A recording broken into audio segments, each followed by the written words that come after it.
Rebel star Prabhas సెట్స్లో ఉంటే అక్కడ భోజనం ఒక పండుగలా ఉంటుందని ఆయనతో పనిచేసిన వారంతా చెబుతుంటారు.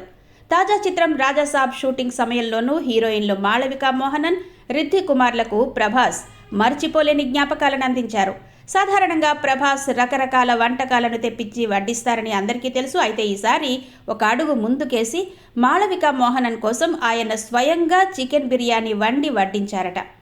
ప్రభాస్ అద్భుతంగా వంట కూడా చేయగలరని, ఆయన చేసిన బిర్యానీ చాలా రుచిగా ఉందంటూ మాళవిక ఇటీవల ఇచ్చిన ఓ ఇంటర్వ్యూలో ఆశ్చర్యం వ్యక్తం చేశారు.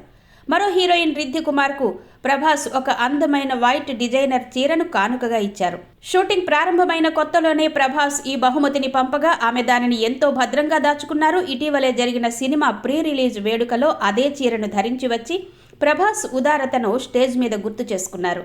రాజాసాబ్ షూటింగ్ సమయంలో హీరోయిన్లతో కాంబినేషన్ సీన్లు ఉన్నప్పుడు ప్రభాస్ ఎంతో ఉత్సాహంగా ఉండేవారని, వారికి ఎలాంటి ఇబ్బంది కలగకుండా పూర్తి కంఫర్ట్ ఇచ్చేవారని దర్శకుడు మారుతి కూడా ప్రశంసించారు. హారర్ కామెడీ జోనర్లో వస్తున్న ఈ చిత్రాన్ని పీపుల్ మీడియా ఫ్యాక్టరీ నిర్మించగా ఈ నెల 9న ప్రపంచవ్యాప్తంగా గ్రాండ్గా విడుదల కానుంది. చిత్రంలో నిధి అగర్వాల్ కూడా మరో హీరోయిన్గా నటించగా సంజయ్ దత్ కీలక పాత్రలో కనిపిస్తున్నారు.